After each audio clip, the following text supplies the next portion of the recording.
Vamos falar um pouquinho sobre restauração. E essa questão de restauração, ela vai envolver algumas áreas, tanto pessoal, familiar, quanto uma questão até a nível de igreja, nível local, tá? Então, olha, Neemias, ele era o quê? O copeiro, não é isso?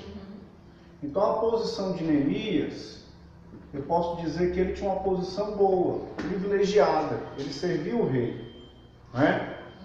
Era como se ele fosse um funcionário público hoje, com um bom salário, uma estabilidade, sem problemas pessoal, porque a Bíblia não relata que ele tinha ali problemas pessoais.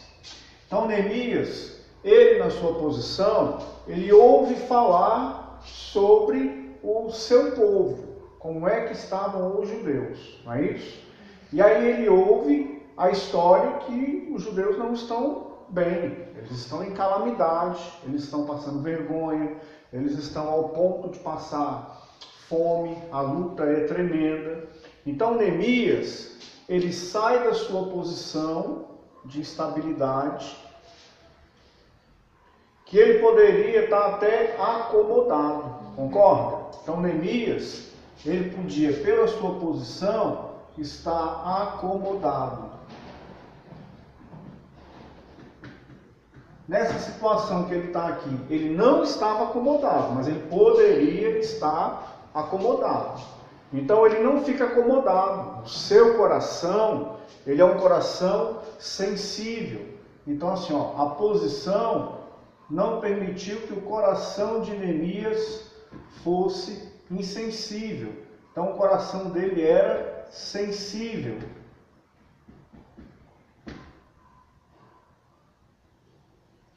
São áreas que o Senhor Deus, inclusive, ele está observando, está vendo, está trabalhando, está procurando olhar dentro das pessoas. Essa questão aqui, ó, posição. Está gerando acomodação? Aí é um alerta.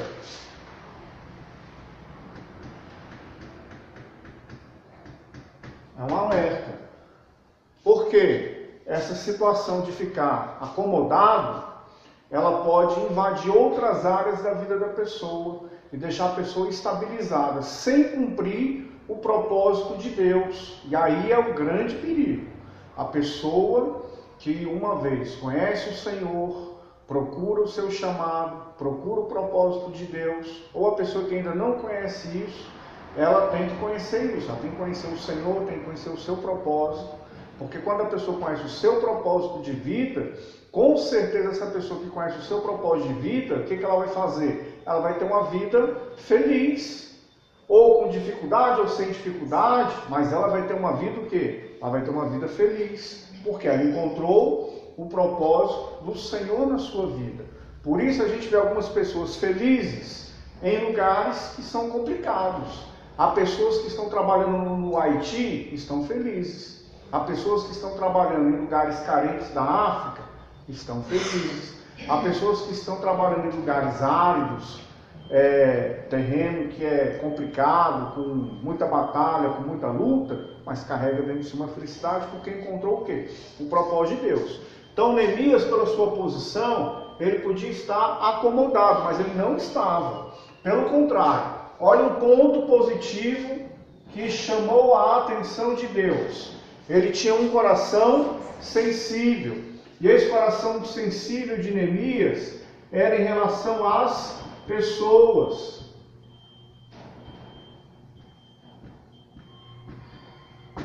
A sensibilidade de Neemias era em relação às pessoas. Quando ele escuta o que é que os seus co-cidadãos estão passando, então ele fica sensibilizado. Aí eu quero falar uma coisa aqui para você, ó. Em tempo de restauração, Deus sempre vai visitar isso aqui, ó. Posição. Ele vai observar se há um comodismo ou se há um coração sensível.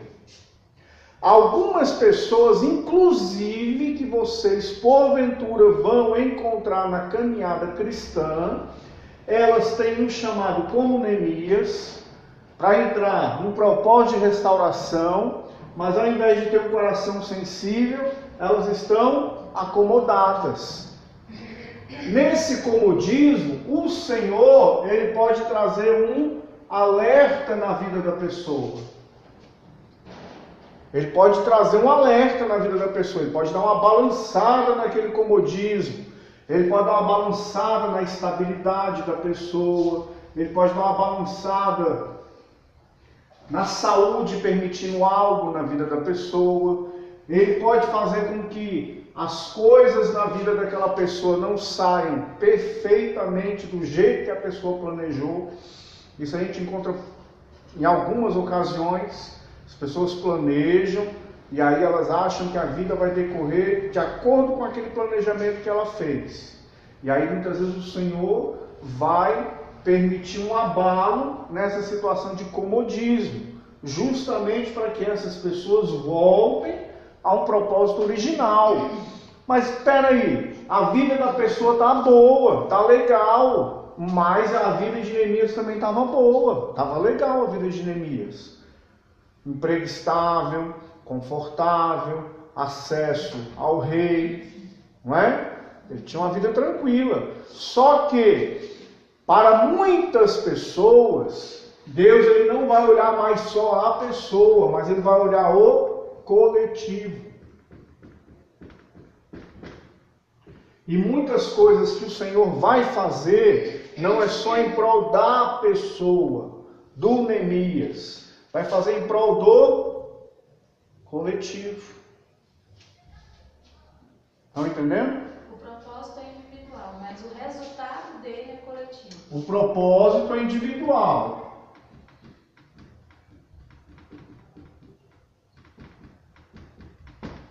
Propósito de vida, chamado, ouvir a voz de Deus. Por detrás deste propósito, o Senhor sempre vai atingir o coletivo. Por quê? Porque eu e a minha casa serviremos ao Senhor. Então você é o primeiro da sua casa. Você tem um propósito. Vocês vão encontrar muita gente que é o primeiro da casa. Neemias, você vai entender uma situação aqui, ó. Neemias, vamos colocar assim, ó, primeiro.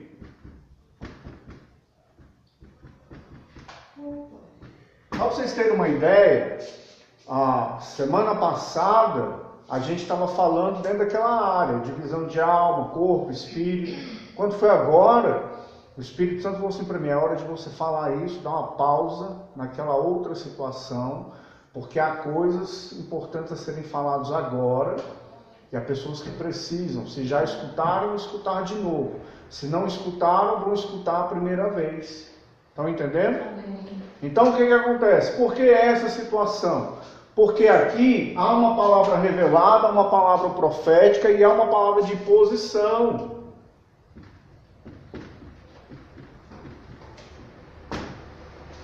Por que uma palavra de posição? Porque quando eu encontro um propósito individual, quando eu encontro um chamado de Deus, eu tenho que me posicionar. Nesse posicionamento, se colocando baseado na vida de Neemias, duas situações. Ele tinha uma posição boa diante do rei, ele tinha uma posição boa pessoal, ele tinha um emprego estável, mas o coração dele, ao ouvir a notícia do povo, ele mostra que ele tem um coração sensível. Mas nós ainda vamos encontrar alguns Neemias que estarão acomodados por causa da sua posição. E por causa da acomodação, devido à sua posição, Deus pode trazer um alerta. Deus pode trazer uma situação na vida da pessoa. Nós vamos encontrar pessoas que estão em situações de perda, vamos encontrar pessoas que estão em situação de abalo, vamos encontrar pessoas que estão numa situação de confronto.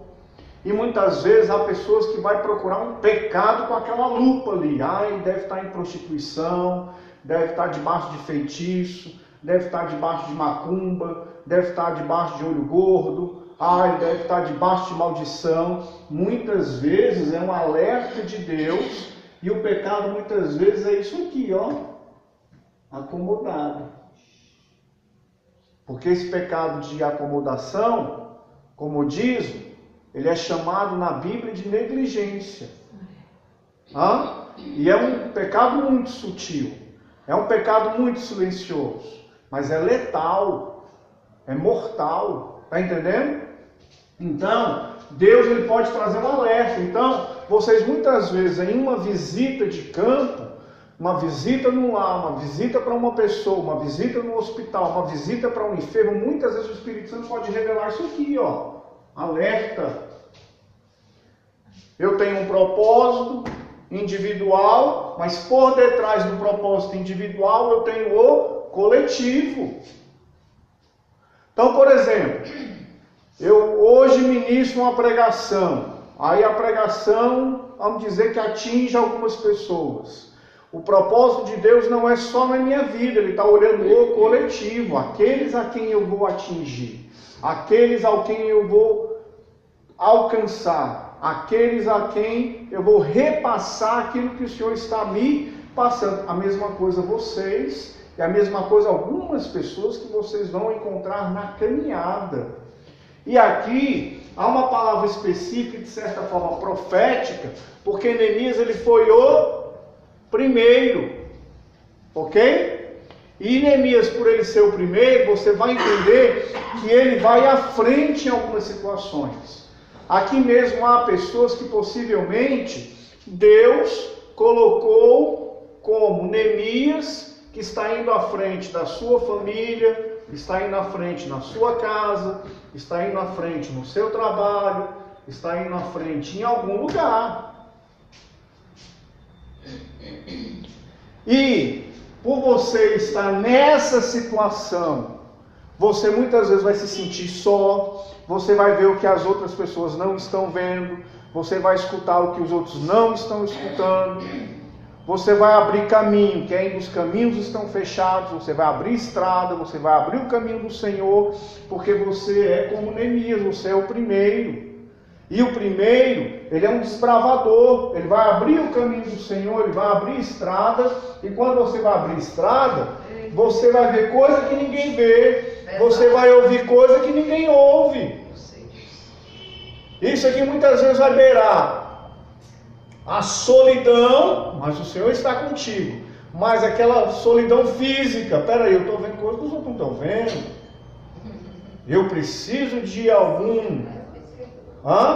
Então olha só, isso aqui entra até dentro daquela situação lá de fortaleza. Não é uma fortaleza, mas é um cuidado. Algumas pessoas que estão com esse chamado específico, eles vão enfrentar uma situação chamada solidão. Porque há muitas horas que eles vão se sentir sozinhos. Eles vão falar assim, peraí, eu estou vendo coisa que os outros não estão vendo. E sobrecarregado. Eu estou com um aqui, obrigado.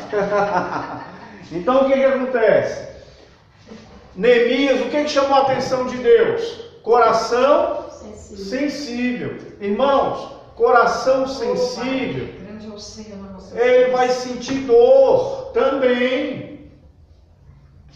O grande problema da humanidade é que ela muitas vezes quer ser insensível porque ela não quer sentir dor.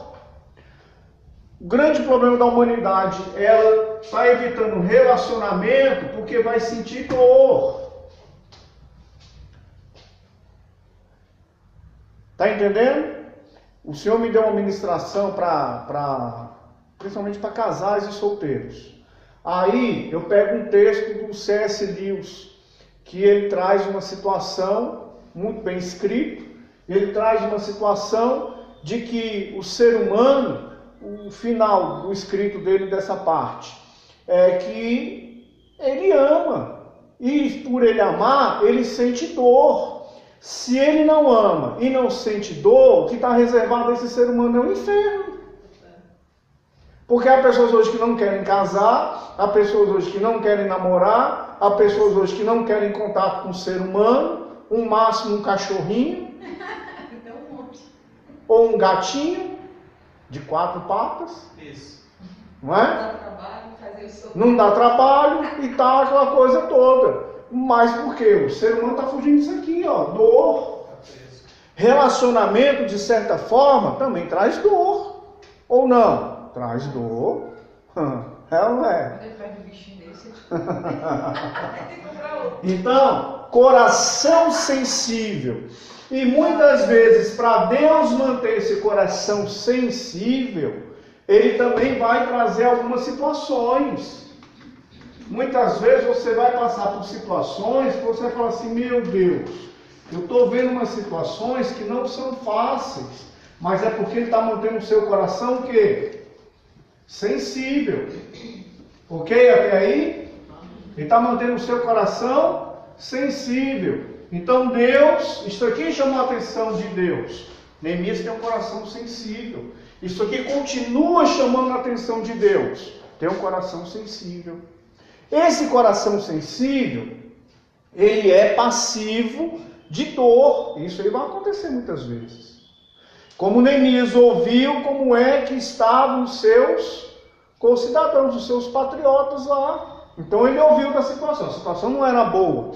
Então aí o que Neemias decidiu fazer? Primeira coisa que Neemias faz, que é o que nós lemos em Neemias capítulo 1. Primeira coisa que ele faz quando ele ouve, ele vai para a oração, a arma espiritual. Oração. Estamos falando aqui no campo de restauração, viu? Então Neemias vai para a oração. Segundo, ele vai para a intercessão. Tem diferença? Tem. Eu aqui estou falando com Deus, estou escutando Ele, e aqui eu estou me colocando no lugar de alguém. Intercessão. Ok? Nessa intercessão, o que ele faz? Para usar uma linguagem bem prática, pecado é conhecido. Mas nessa situação aqui, eu vou colocar uma palavrinha mais comum no nosso meio. Dívida. Pecado é igual dívida. Então ele, para fazer uma intercessão, Neemias, ele vai olhar. Eu falei para vocês que eu sou péssimo em desenho, né? Aqui é o joinha de Neemias. Ele vai olhar para o pecado. Mas ele vai olhar para o pecado não olhando o pecador. Ele vai olhar para o pecado no aspecto de dívida. Então, qual é a concepção de Neemias para uma questão de restauração? Ele olha para o pecado porque ele vê que o povo está passando uma situação trágica. E ele não olha só o material, ele espiritualiza. Então, ele tem o conhecimento das Escrituras. No conhecimento que ele tem das Escrituras, ele ora parte do que escreveu Moisés. E parte do que escreveu Moisés, Moisés falava que se o povo buscasse o Senhor juntaria o povo. Mas se o povo parasse de buscar o Senhor espalharia o povo. E esse povo aqui está numa situação, está dentro de uma fortaleza gigantesca, que está todo mundo lá dentro na mesma situação. E esse povo está todo mundo lá dentro da mesma situação, que só tem um olho físico, só tem um olho terreno, e vai falar assim, é o governo. O governo tem parte? Tem. São meus pais, que não deixou herança de dinheiro para mim. Eu não nasci nos Estados Unidos, galeguinho dos olhos azul. Eu não nasci na Austrália, galeguinho dos olhos claros. Eu não nasci na Inglaterra. Eu não tenho sangue azul, mas eu tenho sangue vermelho de Jesus. Então, o terreno, ele assim, foi uma catástrofe. Catástrofe.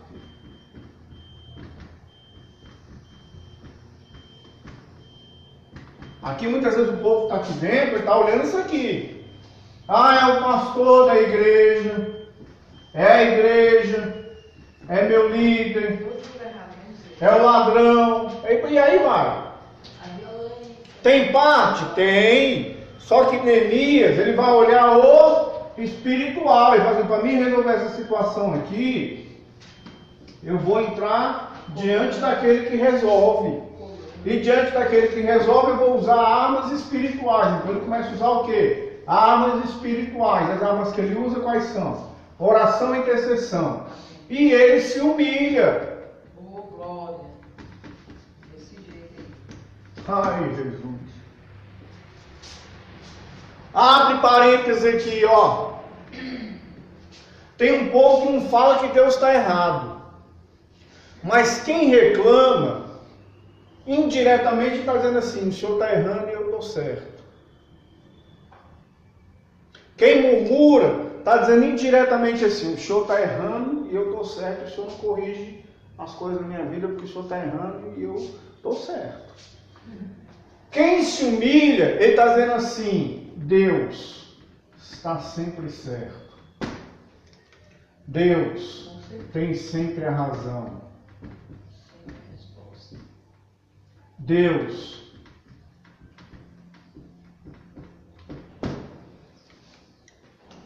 o Senhor é a minha força.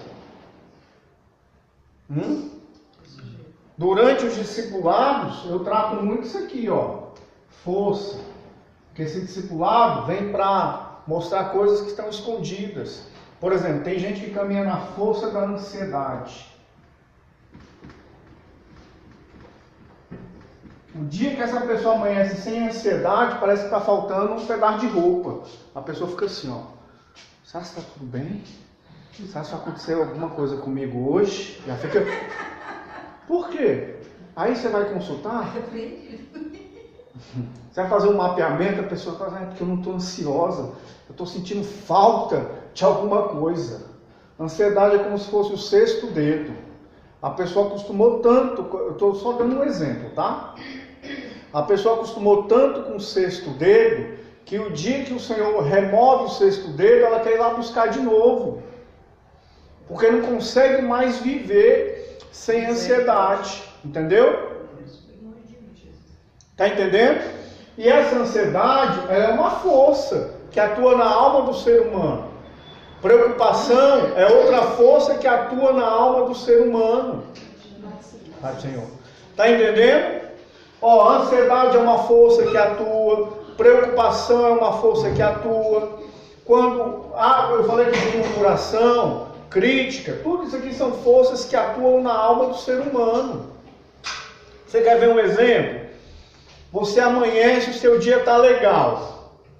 Aí chega um determinado período do dia, ou que você se estressa, ou que você ouve uma notícia, ou que alguém fala algo para você que fere a sua emoção. Essa pessoa, você pode observar, o restante do dia, ela pode se sentir mais cansada, ela pode sentir dor no corpo, pode doer a cabeça, pode dar enxaqueca, a pessoa pode ter desânimo.